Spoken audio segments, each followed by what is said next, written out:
The dented silver watch felt warm in Kael's palm, even though the room was freezing. 3:17 in the morning, just like always. The crack running across the glass face caught the dim light from the single candle, and for a moment, Kael thought he saw the tiny hand twitch. But it never moved past that number. It had been frozen at 3:17 for 17 years, 3 months, and 11 days. Kael counted because he had nothing else to do. His job tonight was the same as it had been for 1,247 nights before this one. Stand 6 feet behind Queen Isolde. Breathe quietly. Watch. Remember. Report. The observatory sat at the top of the castle's east tower, a circle of black glass and cold marble that held the night sky like a caught breath. Queen Isolde sat in the same wooden chair she always chose, the one with the carved roses on the arms, the paint worn thin under her fingertips. Her silver hair hung loose tonight, catching candlelight like threads of frozen rain. She was 53 years old, but in this light, with her shoulders soft and her guard down, she looked older. Tired in a way that sleep couldn't fix. Kael watched her pour the tea. She used the blue pot with the hairline crack running down its side, the one the servants had tried to replace 3 times. She always refused. The steam curled upward, carrying the smell of bergamot and something older, something that made Kael think of dust and closed rooms. She filled the cup exactly halfway. Then she set the pot down and wrapped both hands around the porcelain, her thumbs meeting at the chip on the rim. She never drank it. Not once. Not in all those nights. Kael's own hands rested at his sides, palms flat against the rough wool of his coat. His right thumb found the small lump sewn into the lining near his ribs. The knife handle. He'd had it there so long the shape had become familiar, like a bone that had grown wrong and settled into place. His pulse stayed steady. It always did. Lord Vance had trained him well. Asterisk pulse is the first thing they read asterisk, Vance had said, 17 years ago, standing in the rain outside the orphanage. Asterisk a steady hand means nothing if your heart is shouting ... asterisk. Kael was 8 years old. He hadn't understood. But he'd learned. The clockwork bird arrived at the same time every night. Kael heard its wings before he saw it, a mechanical whirring, like a music box playing underwater. It perched on the outer sill, brass feathers catching frost, its single glass eye reflecting the candle flame. The Queen didn't look up. She never looked up. Her thumb traced the dent in her watch, round and round and round. Kael's own watch, the dented one in his pocket, pressed against his thigh. His father's watch. The only thing Lord Vance had given him that wasn't a lie. Or maybe that was a lie too. He didn't know anymore. The Queen's voice broke the silence, soft as cracked porcelain. Your pulse is faster than the watch. Kael's breath stopped. His hand, moving toward the bird, froze midair. She hadn't turned. Her back was still to him, her gaze still on the frozen watch face. But her fingers had stopped their circling. For 1,247 nights, she had never acknowledged he was there. He was furniture. He was shadow. He was the young man with no name who stood in the corner and wrote things down in a small leather book. Now her thumb rested still on the dented metal. It's cold, Kael said. His voice came out rougher than he expected, scraped clean of practice. The tower. My blood is moving. She didn't answer. Her thumb began circling again. Kael let his hand drop to his side. The clockwork bird shifted on the sill, its gears clicking, waiting. Outside, the first frost of winter spiderwebbed across the glass, each crystal branch spreading slower than breath. Kael had counted the frost patterns every night for weeks. Tonight, they looked like broken clock hands. December 3rd. He didn't know why that date stuck in his head. Maybe because it was his birthday, not that anyone had ever celebrated it. Maybe because the winter this year had arrived early, sharp and sudden, like a door slamming shut. The servants whispered that the Queen's roses had dropped all their petals in a single night.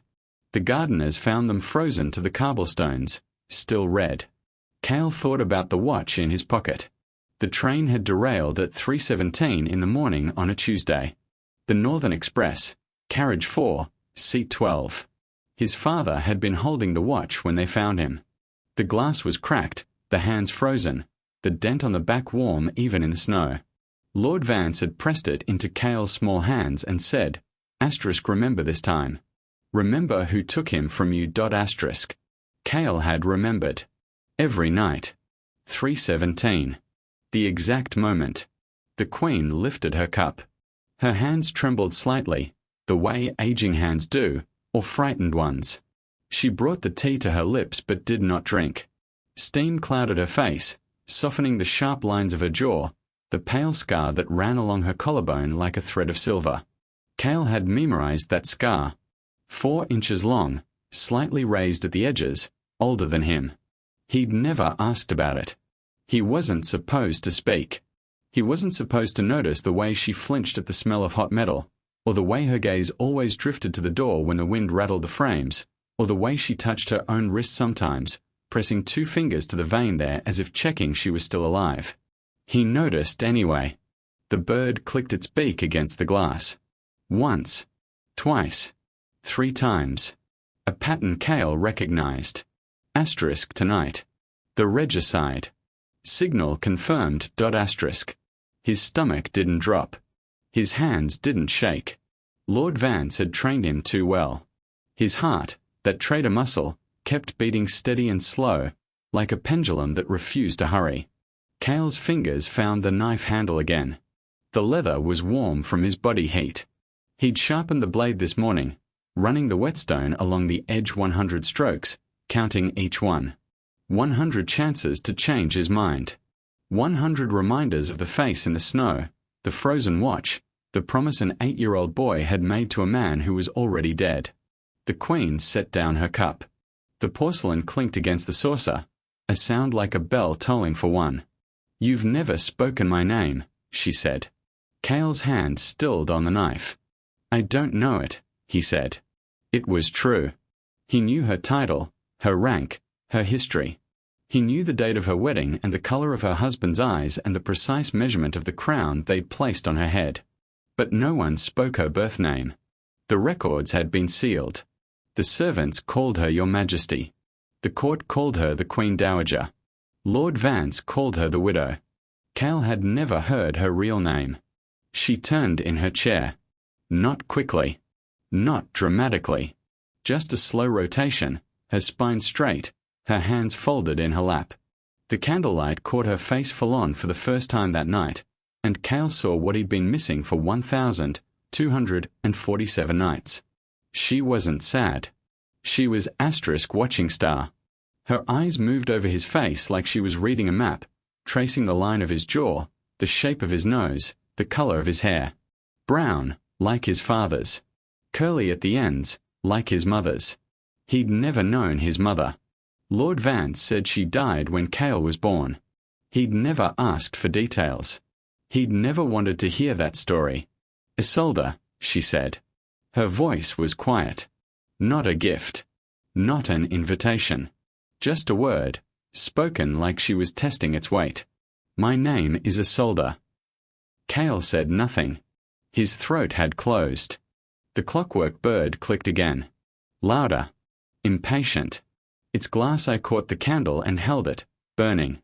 Kael saw the scrap of fabric tucked under its brass wing, a triangle of dark wool, frayed at the edges, stained with something that gleamed wet under the light. Lord Vance's coat. He'd recognized that weave anywhere. He'd spent 17 years standing close enough to smell the tobacco and old paper that clung to Vance's collar. Tonight, the bird said. Now. Kael's hand closed around the knife handle. The Queen, Isolde, watched him. She didn't look at his hidden hand. She didn't look at the bird. She looked at his face, his eyes, the pulse he couldn't seem to control anymore.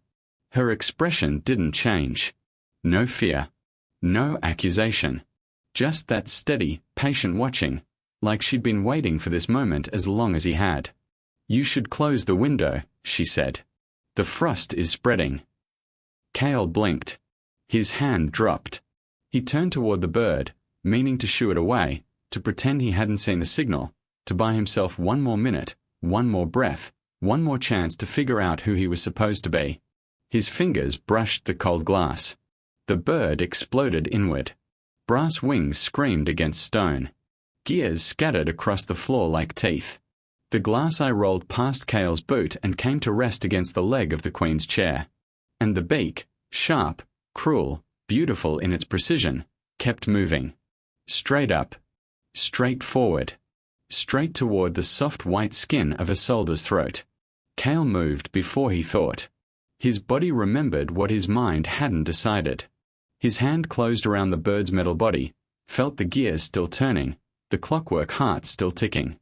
The beak punctured his palm, a bright, hot pain that traveled up his arm and settled behind his ribs. He didn't let go. He crushed. Brass bent. Gears jammed. The ticking stopped. Blood dripped between his fingers, faster than the watch, faster than his pulse. Droplets landed on the marble floor, next to her chair, next to the broken saucer she dropped when she stood up. Her face was pale. Her hand was pressed to her collarbone, covering the scar. Her lips moved, but no sound came out. Kael opened his hand. The ruined bird fell. He looked at his palm. The wound was deep, clean-edged, still pumping.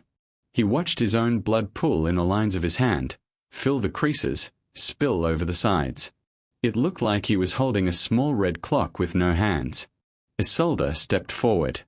Her fingers touched his wrist, light as frost. She turned his hand over, studied the damage, pressed her own palm against the wound to slow the bleeding. Her skin was cold. Her grip was steady. "Why?" she whispered. Kael looked at the bird. At the scrap of Vance's coat, now spotted with his blood. At the glass eye, still watching from the floor. He didn't have an answer. The frost continued its slow crawl across the window. Outside, the castle bells began to toll. 3:30 in the morning. December 3rd. 17 years, 3 months, 11 days since his father died. Kael's watch, still in his pocket, still dented, still frozen, pressed against his thigh. And for the first time in 1,247 nights, he didn't report what he'd seen. The blood on Kael's palm had started to dry, pulling the skin tight every time he moved his fingers. He could feel it cracking, fresh warmth seeping through the cracks, but he didn't look down. He kept his eyes on the spiral staircase ahead, counting the stone steps as they descended. 83, 84, 85. The numbers kept his brain busy while the rest of him tried to figure out what just happened. Isolde walked beside him. Not behind, where a queen should be when a guard escorts her to safety. Beside. Her shoulder almost touched his arm. Her breathing was shallow, quick little puffs that fogged in the cold tower air. She hadn't asked where they were going. She hadn't asked anything since the observatory. Kael's thumb found the empty space where his knife used to be. He'd thrown it into the gear pit. He still didn't understand why. One moment his fingers were wrapped around the leather grip, the blade warm from his body heat, the edge sharp enough to split a hair. The next moment the knife was tumbling end over end into darkness, and he was listening to it hit water 40 feet below. Asterisk plink dot asterisk like a pebble dropped in a well. He didn't know there was water down there. He'd mapped every inch of this castle. He knew which floorboards creaked and which windows stuck and which doors opened without keys. Lord Vance had made sure of it. Asterisk know the battlefield better than your own face asterisk, he used to say. Asterisk the stones remember. You should too dot asterisk. But the stones hadn't told him about the cistern. The stones had kept that secret. 97. 98. 99. The stairwell curved sharply here, following the old architecture. The walls changed from smooth limestone to rough granite, the blocks larger and less even. Older. This part of the tower had been standing before the castle existed, back when this hill was just a hill and the river ran uncovered through the valley. Kael touched the wall with his wounded hand. The stone was cold enough to sting. He left a red fingerprint behind. "You're bleeding again," Isolde said. Kael didn't answer. He was listening to something else. Footsteps, maybe, or the lack of them. The tower had gone quiet after the bird shattered. No bells. No guards. No Lord Vance bursting through the door with accusations. Just silence, thick and heavy, like snow piling up on a windowsill. That silence bothered him more than the blood. 112. 113. The staircase opened into the clock tower chamber, a round room dominated by the great mechanical heart of the castle. Brass gears turned slowly, meshing and unmeshing in patterns that had repeated for 400 years. The pendulum swung with terrible patience, each beat a second passing. Kael could smell the oil they used on the bearings, linseed and something metallic, and underneath that, the dusty scent of old wood and older iron. Isolde stopped walking. She stood in the center of the room, beneath the pendulum, her face tilted up toward the moving machinery. Her silver hair stirred in the breeze from the gear vents. She looked small here, dwarfed by clockworks that measured time she couldn't stop. I used to come here, she said. After he died. I thought if I watched the gears long enough, I'd understand why time kept moving when he couldn't. Kael stayed by the door. His hand throbbed. Did you? He asked. No, she lowered her gaze. But I stopped wishing it would stop. The pendulum swung. Left. Right. Left. Right. Kael counted the beats without meaning to. 317 was 673 beats away. He knew because he'd calculated it once, lying awake in his narrow room, listening to this same clock toll the hours.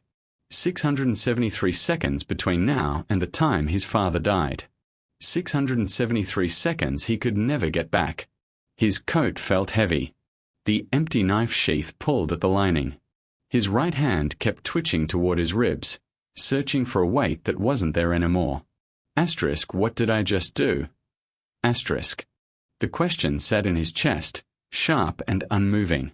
He'd trained for 17 years to complete one task. One moment.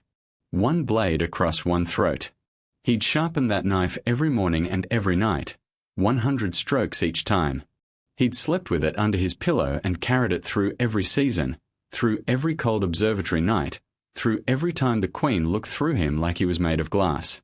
And then he'd thrown it away. Not at her. Not even near her. Just down, into darkness, into water he didn't know existed. Asterisk, why? Asterisk. Kael looked at his hand. The wound was uglier now, the edges puckered and white. Blood welled up slowly, thick and dark. He should wrap it. He should find a physician. He should do a lot of things he wasn't doing. Isolde turned from the clock. Her eyes found his hand, the blood dripping onto the stone floor, the way his fingers trembled slightly even though he was trying very hard to hold them still. She crossed the room in 5 steps. Her hands closed around his wrist, gentle but firm, the way someone might hold a bird with a broken wing. Sit down, she said. Kael didn't move. I don't. Sit. He Saturday. The floor was cold through his trousers.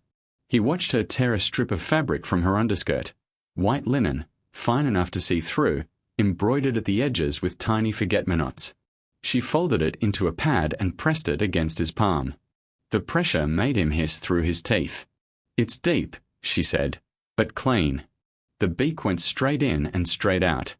You didn't cut any tendons. How do you know? Her hands paused. Just for a second. Then she continued wrapping, winding the linen around his palm, between his thumb and forefinger, around his wrist. Her fingers were cold and sure. I've seen wounds before, she said. Kael watched her work.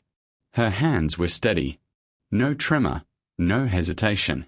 She tied the bandage in a clean knot, tucked the loose end under, pressed her palm against his to check the tightness. Her skin against his. Warm now, from the contact. Why? He asked. She looked up. Her face was close enough that he could see the flecks of grey in her blue eyes, the fine lines at the corners, the tiny scar that bisected her left eyebrow. He'd never been this close to her. In 17 years, he'd never been this close. Why what? She said. Why did you come with me? His voice sounded strange. Young. I could be taking you anywhere. I could be working for anyone. I could be. Could you? she said. The pendulum swung. The gears turned. Somewhere above them, the frozen watch in the observatory sat at 3:17, waiting for a moment that would never come again. Kael pulled his hand back. The bandage was white and clean. His blood hadn't soaked through yet. He stared at it like it belonged to someone else.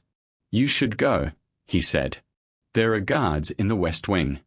I can get you there." "And then what?" "Then you'll be safe." "Safe from what?"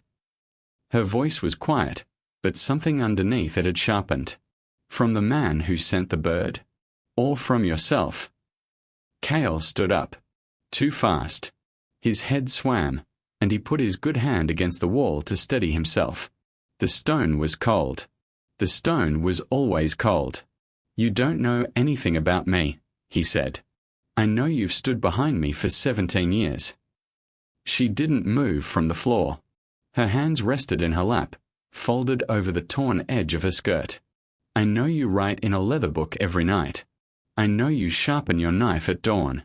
I know you flinch when the bells ring 3:17, even though you think you don't." Kael's breath caught. "I know your father died on a train," she said. "And I know Lord Vance told you I killed him." The words hung in the air, heavier than the pendulum, heavier than the gears. Kael heard them hit the stone floor and shatter. He heard the silence rush in to fill the cracks. "How?" he said. Not a question. Just a word, the only one he could force out. Isolde raised her hand to her collarbone. Her fingers found the scar there, tracing its length the way she traced the dent in her watch. 4 inches. Slightly raised at the edges. Older than him. "I was there," she said. Kael's vision narrowed. The clock tower blurred around the edges, all that brass and iron dissolving into fog. Only her remained. Only her face, her scar, her steady hands. "You were on the train," he said. "No," she shook her head slowly. "I was on the ground. Holding him. When they pulled him from the wreckage." Kael thought about the watch in his pocket. The dent on the back. Lord Vance said the dent came from the impact, from the train slamming into the frozen track, from his father's body hitting the earth. He'd never questioned it. He'd held that watch every night for 17 years and never thought to ask whose thumb had worn that groove into the metal. "You knew him," he said. "My father." "Yes." "How well?" She didn't answer, but her hand stayed on her scar, and her eyes stayed on his face, and something in her expression shifted. Not guilt. Not grief. Something older, something she'd carried so long it had become part of her bones. Kael's legs gave out. He sat down hard on the floor, across from her, close enough to touch. His wounded hand throbbed in rhythm with his pulse. His good hand found the watch in his pocket, pulled it out, held it in his palm. 3:17. Always 3:17. "Tell me," he said. Isolde looked at the watch. Her thumb lifted, hovered over the dent, stopped just short of touching it. "His name was Thomas," she said. "He had your hair, your eyes. He laughed too loud and trusted too easily and loved a woman who wasn't his wife." Kael's throat closed. "He loved you," he said. It wasn't a question. "Yes." Her voice barely carried over the pendulum. "And I loved him. But I married his brother instead." The gears turned. The seconds passed. Kael sat on the cold stone floor and watched the woman he was supposed to kill trace the outline of his father's watch with her fingertip, not quite touching, the way she never quite drank her tea. Vance said. He stopped. Swallowed. Started again. Vance said you paid the engineer. He said you knew about the frozen track. He said you wanted the throne. Vance says many things. Her finger stopped moving. Did he also tell you who held the knife that night? Kael looked at her scar. 4 inches. Slightly raised. Older than him. "No," he whispered. "He never told me that." Isolde's hand dropped to her lap. She was very still, very quiet. When she spoke again, her voice was steady, but her knuckles were white where she gripped her own fingers. "Your father was the rightful king," she said.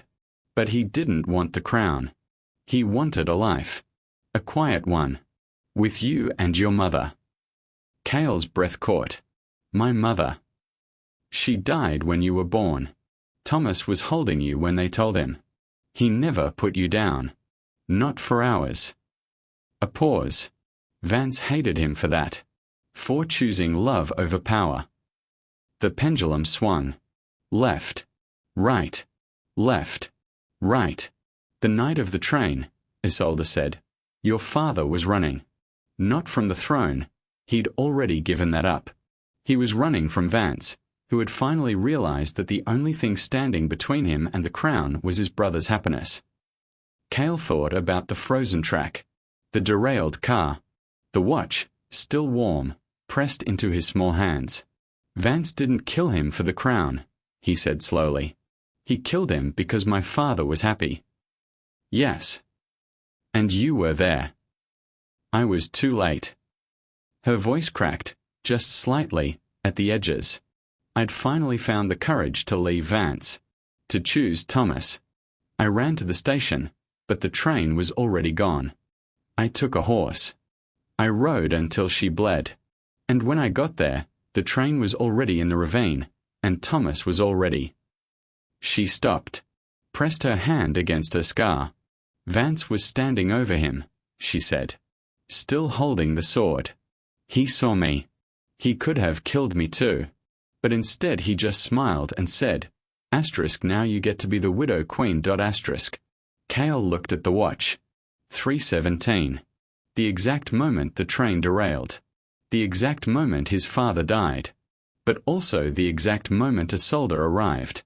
The exact moment she threw herself between Vance and the body.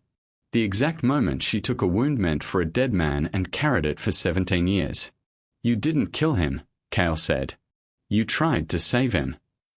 Her eyes met his. They were the color of winter sky, pale and clear and full of light. I tried, she said.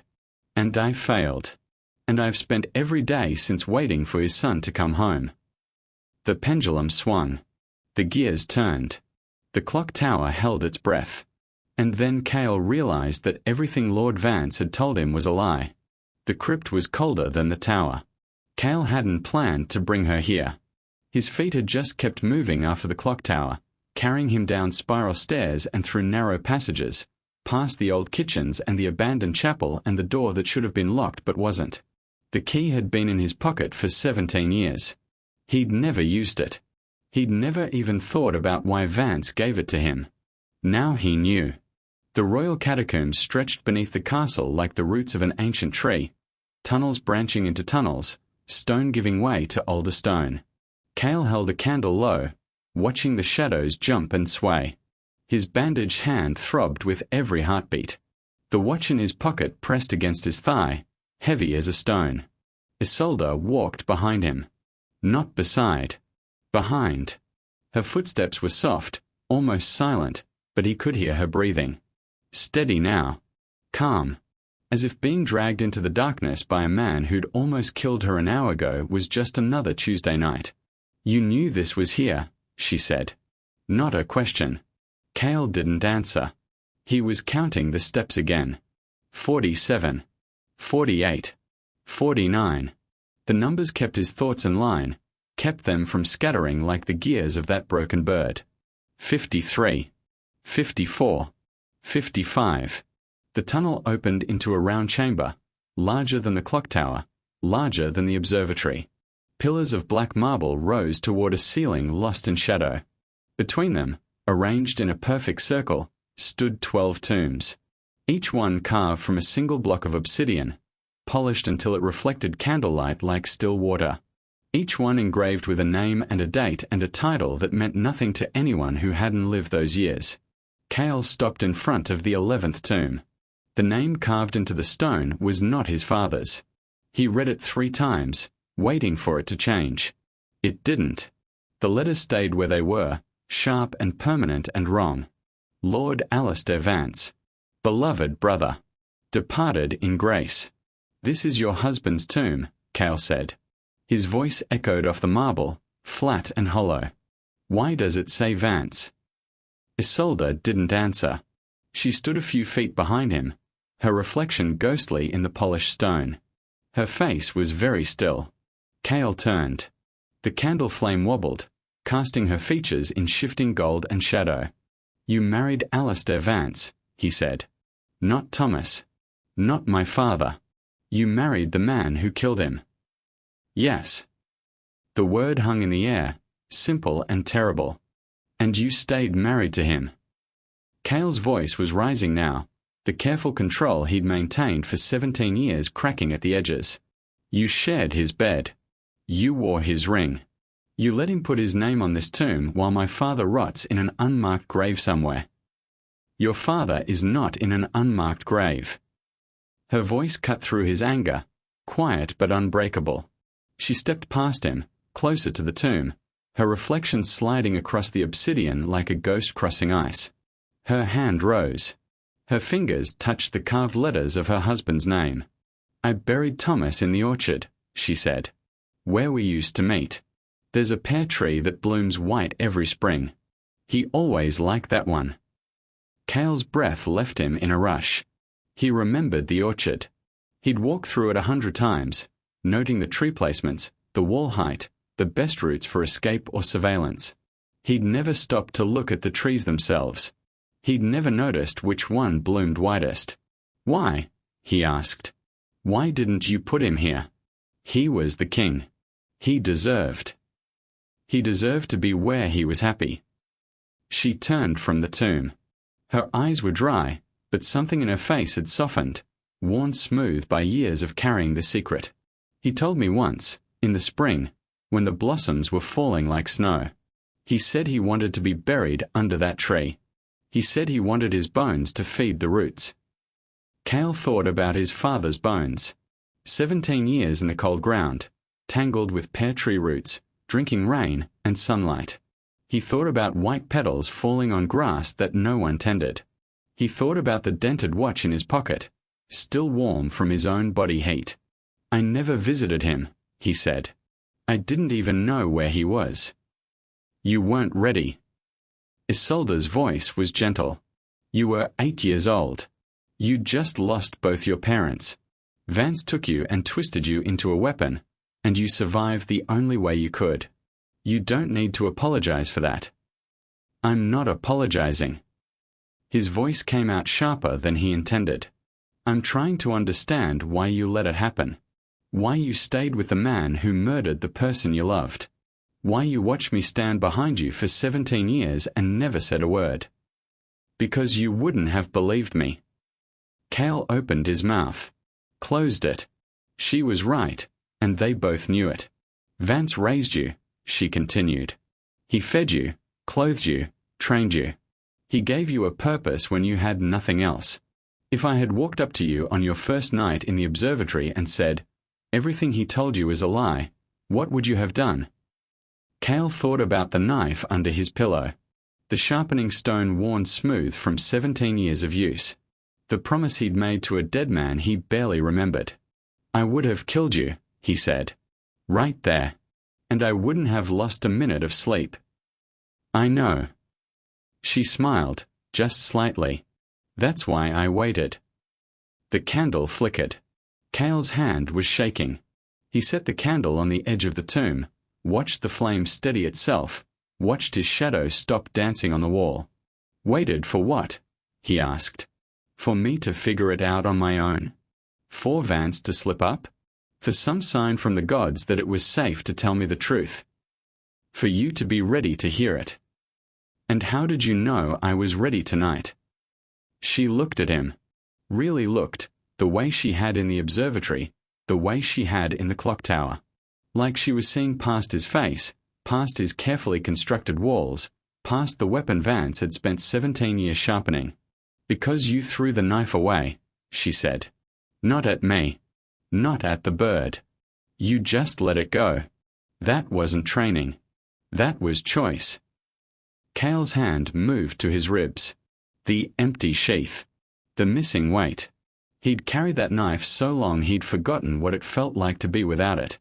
Now the absence ached worse than the wound on his palm. "I don't know why I did that," he said. Yes, you do. He looked at her. Her face was patient, waiting. The candle flame reflected in her eyes, two small lights burning in the darkness. I didn't want to be him anymore, Kael whispered. I didn't want to be the weapon. I didn't want to spend the rest of my life following orders and sharpening blades and standing 6 feet behind someone I was supposed to hate. I just wanted it to stop.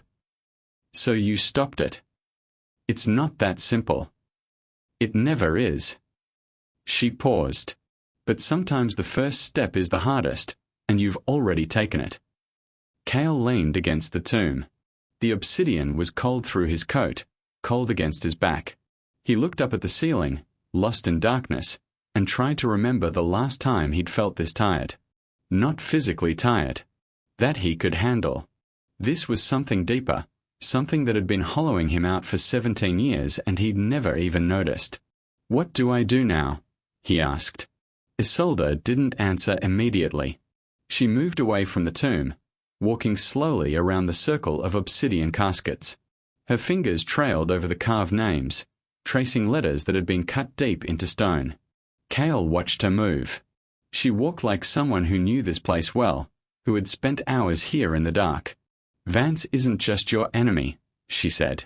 He isn't just mine. He isn't even just the man who murdered your father and stole his crown. He's a poison that's been seeping into this kingdom for 30 years, and everyone who could have stopped him is dead or silent or too afraid to try. She stopped at the 12th tomb. The largest one. The one in the center of the circle, facing the others like a king facing his court. I should have stopped him, she said quietly. The night Thomas died, I should have picked up that sword and finished what he started. But I was afraid. I was so afraid. And my fear cost this kingdom 17 years of a good man's reign. Kael pushed off from the tomb. His legs felt steadier now. His hands still throbbed, but the pain had faded to something distant, something he could work around. You were 19 years old, he said. You'd just watched the man you loved get murdered. You'd just taken a sword wound that should have killed you. You don't get to blame yourself for not being a hero in that moment. And yet I do. She turned to face him. Every day. Every night. Every time I sit in that observatory and watch the hands of that frozen clock. I blame myself. I will always blame myself. That's the price of surviving when someone you love didn't. Kael thought about his father. The face he could barely remember, blurred by time and trauma and 17 years of deliberate forgetting. He thought about the watch in his pocket, the dent worn smooth by someone else's thumb. He thought about the pear tree in the orchard, blooming white every spring, and the bones beneath it feeding the roots. You said you were waiting for me, he said. What did you think I was going to do? Ride in on a white horse and challenge Vance to single combat? No, she almost smiled. I thought you were going to find the truth, and I thought that when you did, you'd have a choice to make. What choice? Whether to become your father's son, or Vance's. The words settled between them, heavier than the tombs, heavier than the darkness. Kael looked down at his hands. One bandaged, one whole, both empty. I don't know who that is, he said. My father's son. I don't know what he looks like. I don't know what he believes. I don't know if he's even still in there, after everything Vance did to me. He's in there. Isolde's voice was certain. I saw him tonight. In the observatory. When you crushed that bird instead of using it. When you bled on my floor instead of on my throat. That was your father's son. Kael wanted to believe her. He wanted it so badly it burned in his chest, a hunger he hadn't allowed himself to feel since he was 8 years old and standing in the rain, watching a stranger pick through the wreckage of his life. Vance is still out there, he said. He knows the bird didn't complete its mission. He knows something went wrong.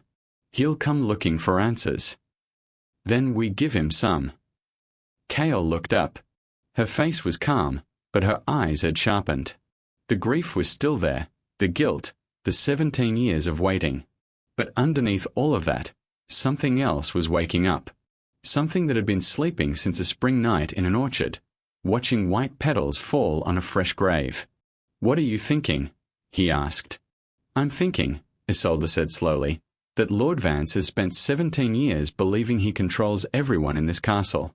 The guards, the court, the queen, the hidden heir he raised to be his weapon." She paused. Her hand moved to her collarbone, touching the scar beneath her dress. "I'm thinking it's time he learned otherwise." Kael looked at the tomb behind her. Lord Alistair Vance, beloved brother, departed in grace. The words were beautiful and false, carved in stone that would outlast everyone in this room. "He put his name on this tomb," Kael said. "But he's not dead. He's been alive this whole time, sitting on a throne that belongs to my father, ruling a kingdom that should have been mine." "Yes. And you've been watching him. Every day. Every night. 17 years of watching him pretend to mourn the brother he murdered." "Yes." Kael's hand found the watch in his pocket. His thumb traced the dent, the smooth groove worn by Isolde's finger, by his father's, by his own. 3:17. The moment everything stopped. The moment everything started. "I don't want to be a weapon anymore," he said. "But I don't know how to be anything else." Isolde stepped closer, close enough that he could smell bergamot and cold paper, the scent that clung to her like morning frost, close enough that he could see the tiny threads of silver in her hair, the fine lines at the corners of her eyes, the way her pulse beat steady in her throat. "Then we figure it out together," she said. "You don't have to know who you are tomorrow. You just have to be willing to find out." The candle sputtered. The flame bent sideways, casting their shadows across the obsidian tombs, merging them into one shape on the polished stone. Kael looked at their joined reflection. Two people standing in darkness, surrounded by the dead, holding nothing but a flickering light and the fragile beginnings of trust. "I don't even know how to fight him," he said. "He trained me. He knows every move I'll make before I make it." "Then don't fight the way he taught you." Isolde's voice was quiet, but something in it had shifted, hardened. "He trained you to be a blade. Be a shadow instead. Be a whisper. Be the truth he spent 17 years trying to bury." Kael thought about the court, the guards, the servants who never met his eyes, the man with yellow shoes who always stood near the throne room doors, the cook who left extra bread on the cooling rack every night at midnight, the stable boy who couldn't read but remembered every face he'd ever seen. "There are people," he said slowly, "people who work here, people who see things, people who might remember what happened 17 years ago, if someone asked them the right questions. And you know how to ask questions." Isolde nodded. "Vance taught you that too." "He taught me how to get information out of people, not how to earn their trust." "Then learn." Her voice was firm, but not unkind. "Start with one person, one question, one small truth. Build from there." Kael looked at his bandaged hand. The linen was clean, the knot neat. Isolde had wrapped it carefully, skillfully, the way someone who dressed 100 wounds would wrap it. "You really think this can work?" he asked. "Two people against 30 years of lies." "I think," Isolde said, "that 30 years of lies is a very tall building. And every building, no matter how tall, has a foundation." She paused. Her eyes met his in the candlelight. "And I think Vance built his on sand." The flame steadied. The shadows stopped dancing.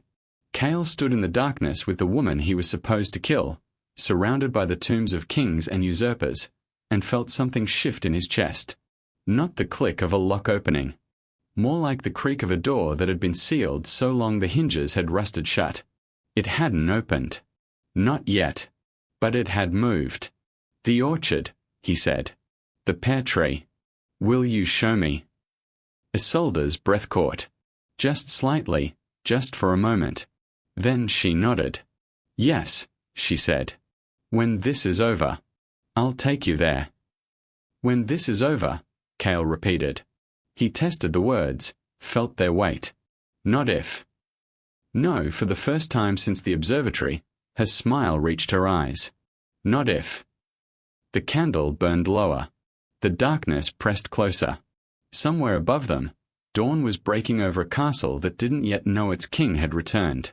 And then Kael realized that the watch in his pocket had not ticked once since he entered the crypt. The throne room smelled different at twilight. In the morning, it smelled of beeswax and polished wood, the servants having spent hours scrubbing every surface until it gleamed. At noon, it smelled of sweat and perfume, the courtiers crowding the marble floors, jostling for position near the throne. But at twilight, when the candles were low and the last of the daylight bled through the high windows like watered wine, the throne room smelled of something else entirely. It smelled of waiting. Kael stood near the eastern colonnade, his back against a pillar carved with roses and thorns. His bandaged hand rested at his side, hidden in the folds of his coat. His other hand hung loose and ready, fingers curved around nothing. He'd spent 17 years learning to hold a weapon. Now he was learning to keep his hands empty. The man with yellow shoes stood by the main doors, shifting his weight from foot to foot. His name was Bram, and he'd worked at the castle for 42 years. He remembered the old king. He remembered Thomas. He remembered the spring when the pear trees bloomed white and the prince fell in love with a girl who wasn't his betrothed. He also remembered that Lord Vance had given him those yellow shoes 3 days after the train derailment, and that Bram had never worn them in public until tonight. Kael caught his eye. Just for a second. Just long enough. Bram's foot stopped shifting. His hand moved to the door handle, ready. Across the room, near the throne itself, the cook's apprentice pretended to trim candle wicks. Her name was Myra, and she was 17 years old. She'd been born 3 months after the train derailment, on a night so cold the river froze solid. Her mother had worked in the laundry then. Her father had been a guard who died in a training accident 6 months before she was born. That was what Lord Vance told her, anyway. Myra's fingers moved steady along the candle row, but her eyes kept drifting to the throne, to the man who sat on it, to the way his rings caught the fading light, each one set with a stone that cost more than her mother's entire life. Kael watched her watch Vance. He thought about the conversation they'd had 3 hours ago, in the narrow corridor behind the kitchens. He'd shown her the watch. He'd told her about the train.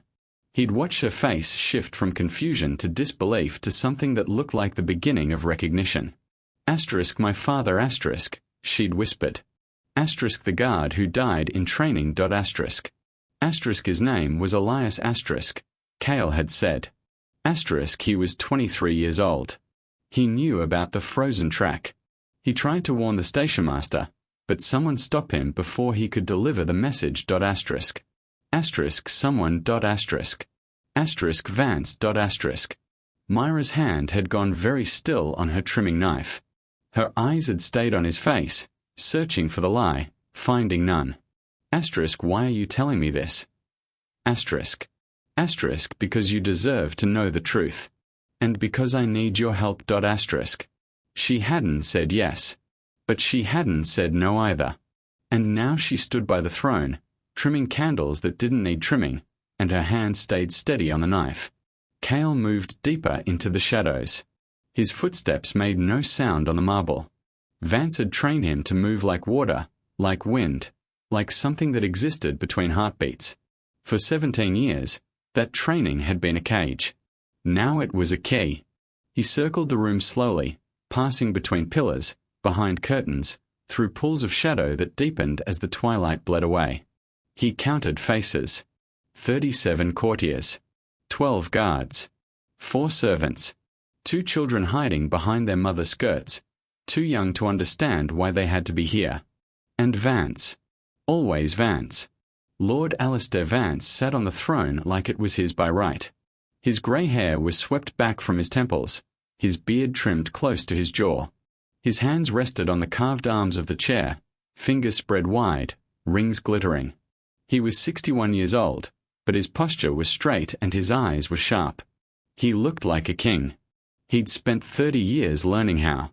Kael stopped behind a pillar 20 feet from the throne. Close enough to see the tiny muscle twitch in Vance's jaw. Close enough to smell the tobacco and old paper that clung to his coat. Close enough to kill him in 3 seconds. 2 moves, 1 breath. He didn't move. That wasn't the plan. The plan was slower. Patient. 17 years in the making. Vance raised his hand. The room went silent.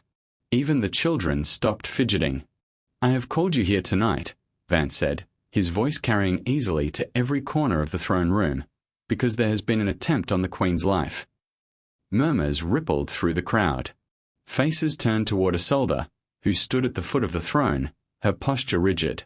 She wore the same dress she'd worn in the observatory, the skirt torn and hastily repaired. The bandage on her neck, Kael's coat, torn into strips, was visible above her collar. Fortunately, Vance continued, Her Majesty was protected by a loyal guardsman who intervened at great personal risk.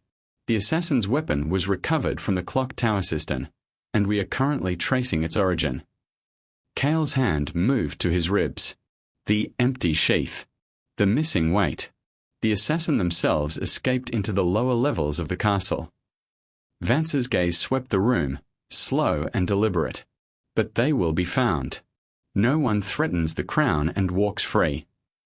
His eyes stopped on Kael's pillar, on the shadow behind it, on the face half hidden in darkness. Kael didn't look away. The crown, Isolde said, thanks the guardsman for his service. Her voice was cool, controlled, but her fingers pressed against the bandage on her neck, and her eyes met Kael's for the briefest moment. A heartbeat. A breath. Asterisk now asterisk, that look said. Asterisk start now dot asterisk. Kael stepped out of the shadows. He didn't walk toward the throne. He didn't walk toward Vance. He walked toward the man with yellow shoes, standing by the main doors. He walked slowly, unhurried, his footsteps echoing on the marble. 37 pairs of eyes followed him. 12 guards shifted their weight. Vance's jaw tightened. Bram, Kael said. His voice was quiet, but the room had gone so silent that everyone heard it. You've worked here 42 years. You knew King Thomas. Bram's throat moved. His yellow shoes stayed planted on the marble. Yes, he said. I knew him. What kind of man was he? Vance leaned forward. This is not the time for. He was kind, Bram said. Louder now, his voice shaking but clear. He was kind, and he laughed too loud, and he remembered everyone's name. Even the servants. Especially the servants. Kael nodded. And Lord Vance? What kind of man was he? Bram's eyes flicked to the throne, to the man sitting on it, to the rings glittering on the fingers that had given him these shoes. 3 days after the train derailment, 42 years of service rewarded with a single gift. He was, Bram said slowly, the kind of man who made sure no one forgot what he'd given them. Silence. Kael could hear his own heartbeat. Thank you, he said. That's all I needed to know. He turned, walked past the throne, past the guards, past the courtiers who pressed back from him like he was carrying a plague. He stopped at the candle row, where Myra stood with her trimming knife still in her hand. Myra, he said, you were born 3 months after the train derailment. Your father died before you were born. Her fingers tightened on the knife. Yes. What was his name? Elias. Her voice was barely a whisper. His name was Elias. And what did Lord Vance tell you about how he died? Her eyes lifted from the candles. Across the room, Vance had risen from the throne. His face was pale. His hand moved toward his sword. He said it was an accident, Myra said. Training. He said my father slipped on wet stone and broke his neck. That's not what happened. I know. Her voice was steady now. Her hand was steady. You told me. And I remembered something my mother said before she died. She said Elias wasn't clumsy. She said he'd never fallen in his life. She said the only thing that man ever slipped on was my heart. Someone in the crowd laughed. A nervous, breathless sound. Kael didn't look away from Myra. Your father tried to warn the station master about the frozen track, he said. Someone stopped him. Someone who didn't want that warning delivered. Who? Kael turned. Faced the throne. Faced the man standing before it, his hand on his sword, his face carved from stone. Ask him, Kael said. He's standing right there. Vance drew his sword. The sound of steel leaving sheath cut through the throne room like a bell tolling for war. You, Vance said. His voice was low, controlled, the voice of a man who had spent 30 years learning not to show weakness. I gave you everything. Food, shelter, purpose. I pulled you from the mud and made you into something useful. And this is how you repay me. Kael didn't move. His hands stayed at his sides. His empty, weaponless hands. You gave me lies, he said. You gave me a false enemy and a false purpose and a false name. You told me my father was a king. You didn't tell me you murdered him. Your father was a fool. Vance's voice cracked, just slightly. He had the crown in his hands and he threw it away for a woman. For a child. For a life that meant nothing. It meant everything to him. It meant he died in a frozen ditch, holding a broken watch, while I rebuilt the kingdom he abandoned. Kael's hand moved to his pocket, closed around the dented metal, felt the warmth of it, the weight, the steady pulse of time that had started moving again sometime in the last 27 hours. You rebuilt nothing, he said. You stole. You lied. You murdered anyone who knew the truth. You spent 17 years turning me into a weapon aimed at the wrong target, and you almost succeeded. He pulled out the watch, held it up so the candlelight caught the cracked glass, the frozen hands, the dent worn smooth by 3 generations of thumbs. But I stopped aiming, he said. And now I'm pointing at you. Vance's face shifted. Not fear. Something else. Something that looked almost like respect. You've learned, he said. Good. I was starting to think I'd wasted my time. He raised his sword. The guards around him drew their weapons, steel flashing in the candlelight. 12 blades. 12 men trained to kill without question. Kael looked at Isolde. She stood at the foot of the throne, her hand pressed against her scar, her eyes fixed on his face. You raised me well, Kael said.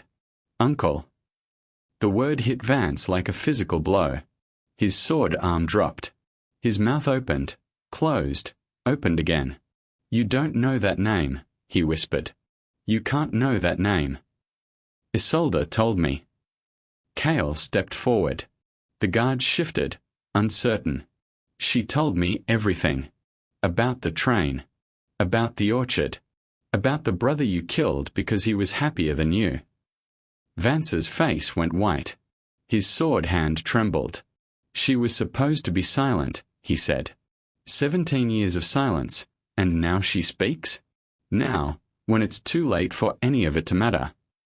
It's not too late. Isolde's voice rang out, clear and steady.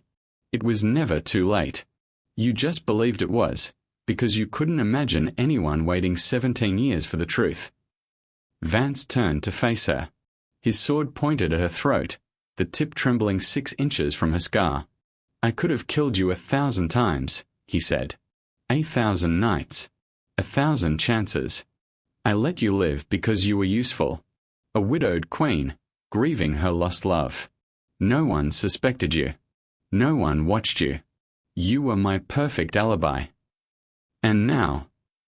Isolde didn't flinch, didn't step back. Now that everyone knows the truth. Now I finish what I started. He lunged.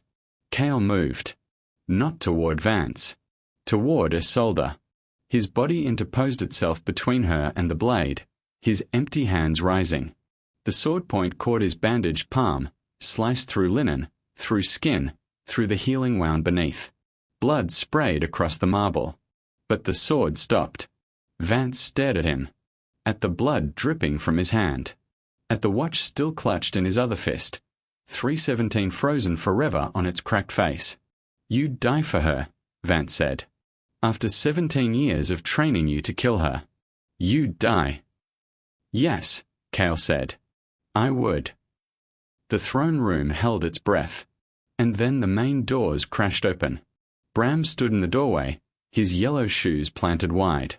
Behind him, filling the corridor, were faces Kael had spent 3 hours finding. The stable boy who remembered every face. The cook who left extra bread. The laundry maid whose mother had worked the night of the train. The gardener who tended the pear tree in the orchard, the one that bloomed white every spring. 23 people. 23 witnesses. 23 memories that Lord Vance had spent 17 years trying to bury.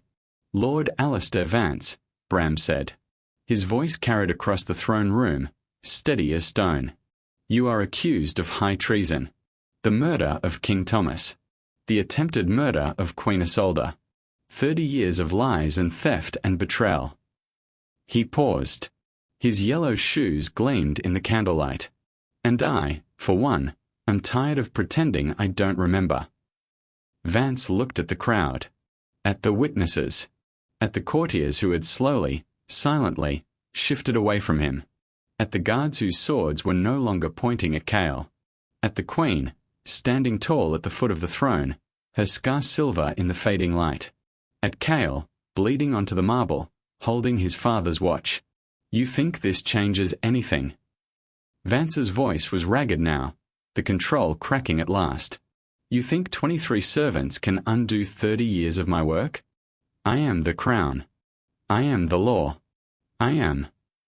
You are my uncle, Kael said. And you are under arrest. Vance laughed. A broken, bitter sound. With what army? He spat. With what authority? You have no name. No title.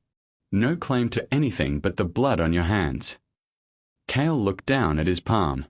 Blood dripped between his fingers, faster now, staining the marble at his feet. The bandage hung in shreds. The wound was deep and clean and painful.